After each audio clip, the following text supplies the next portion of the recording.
అందరికీ నమస్కారం. మీడియా మిత్రులకి ఈరోజు ఉదయం నేను ఒక మ్యాటర్ చదివా. అదేంటంటే రాజేష్ మొన్నటి వరకు తెలుగుదేశం పార్టీ అధికార ప్రతినిధి,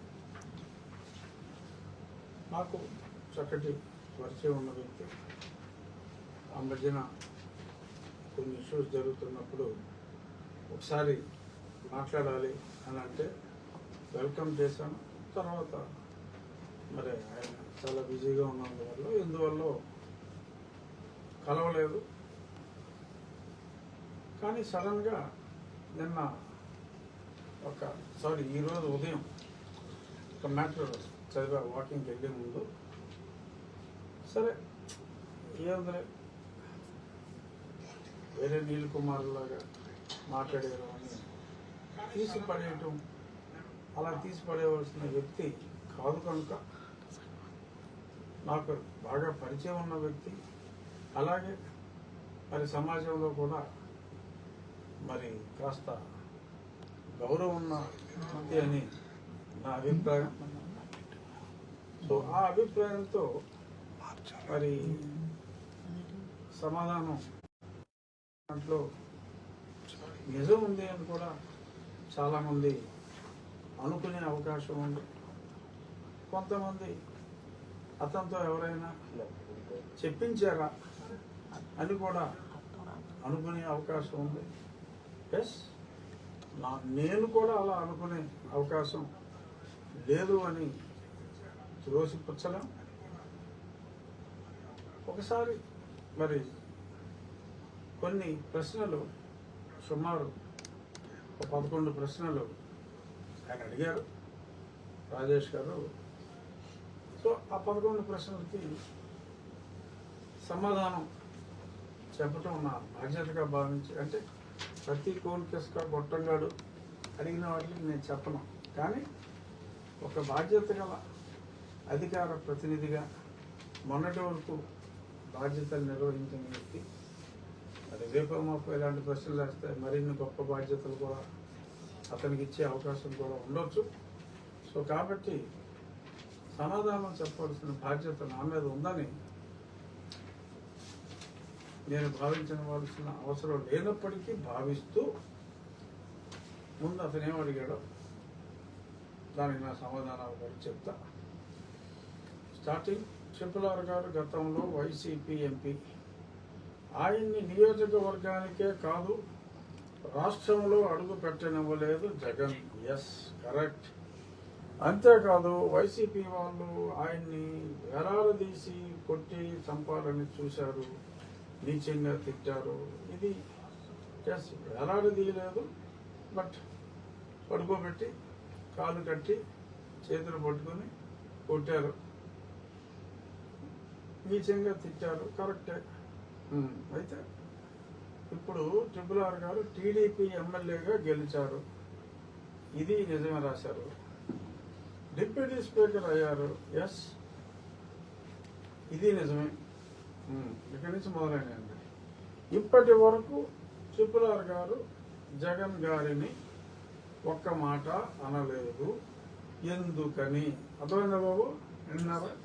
ఇప్పటి వరకు ట్రిపుల్ గారు జగన్ గారిని ఒక్క మాట అనలేదు, ఎందుకని?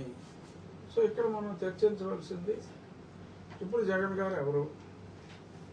జగన్మోహన్ రెడ్డి గారు ముఖ్యమంత్రిగా ఉన్నప్పుడు ఆయన చేసిన రుణాల గురించి కానీ, ఆయన చేసిన దారుణాల గురించి కానీ, దారుణాలు అన్నీ నేను ఈ సోకాల్డ్ వ్యక్తులు ఎవరో కూడా కూర్చున్నప్పుడు 4 సంవత్సరాలు, అంటే 2020 ఏప్రిల్ నుంచి స్ట్రాంగ్గా మొదలుపెట్టారు. దాని ముందు సన్నగా భాష గురించో దేవాలయం గురించో మాట్లాడినప్పుడు వాళ్ళు నొచ్చుకున్నారు, నన్ను డిస్క్వాలిఫై చేయాలని ఏప్రిల్లో లేఖ రాశారు. ఆ తర్వాత నేను రచ్చబండ రూపంలో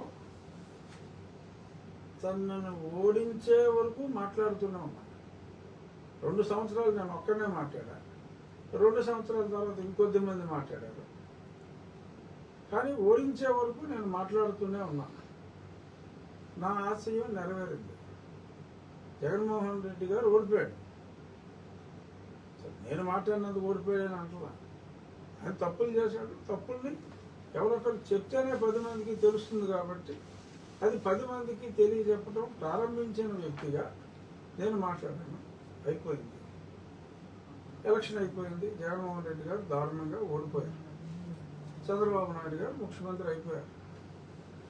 ఇంకా నేను జగన్మోహన్ రెడ్డి గారి గురించి మాట్లాడడానికి ఏముంటుంది? ఏమని మాట్లాడాలి? అయిపోయింది కదా. ఆయన చేసిన తప్పులకి ఆయన ఓడిపోయాడు. ఇంకేమని మాట్లాడతాం? అయినప్పటికీ ఒక బాధ్యత గల ఎమ్మెల్యేగా, మరి అప్పటి వరకు పరిపాలించిన పార్టీకి అధ్యక్షుడిగా, ఏకైక ప్రతిపక్ష పార్టీ హోదా లేనప్పటికీ రాకపోతే డిస్క్వాలిఫై అయ్యే ప్రమాదం ఉంది కాబట్టి కంపల్సరీగా ప్రజాస్వామ్య విలువల కోసమైనా రావాలి. రాకపోతే రూల్స్ ప్రకారం ఇన్ని రోజులు దాటితే పదవి పోతుంది అని చెప్పా. చాలా స్పష్టంగా చెప్పా. నా కేసు ఉంది. రేపు నా పుట్టినరోజు, రేపుకి 5 సంవత్సరాలు అవుతుంది. ఆ కేసులో జగన్మోహన్ రెడ్డి గారు 3వ ముద్దాయిగా ఉన్నారు. 1వ ముద్దాయిని ఇప్పుడు దాకా ఒకసారి ఏదో పిలవకపోతే మరీ ఎబ్బెట్టుగా ఉంటుంది అన్నట్టుగా 2-3 గంటలు మాట్లాడి పంపేశారు. రాయల్గా వచ్చి రాయల్గా వెళ్ళిపోయాడు. 2వ అసలు పిలవలేదు, 3వ పిలవలేదు. వచ్చేవాళ్ళ వల్ల అరెస్ట్ చేశారు. సో ఆ నత్తనడక నేను ఎన్నోసార్లు ప్రశ్నించా. మీ మీడియా ముందే ప్రశ్నించా. ఏం చేస్తున్నారు? నా కస్టోడియల్ టార్చర్ కేసులు నేను వదిలేలా. జగన్మోహన్ రెడ్డి, సునీల్ కుమార్ వీళ్ళు ఉన్నారు అందులో. అది నేను వదలకుండా పట్టుమొదలని విక్రమార్కుల్లాగా అడుగుతూనే ఉన్నా, రోధిస్తూనే ఉన్నా. అది నత్తనడక సాగుతూనే ఉంది. నేనే ఆ కేసు విత్డ్రా చేసుకోవాలా? అది విచారించవలసింది ఎవరు? ఇప్పుడున్న ప్రభుత్వం. అలసత్వం ఎవరిది? నేనేమి వెనక్కి తగ్గల, మాట్లాడుతూనే ఉన్నా. బట్ జగన్మోహన్ రెడ్డి గారు గతంలో తప్పు చేశాడు అని చెప్పి ఇప్పుడు నేను మాట్లాడటానికి అర్థం ఉండాలి కదా. నేను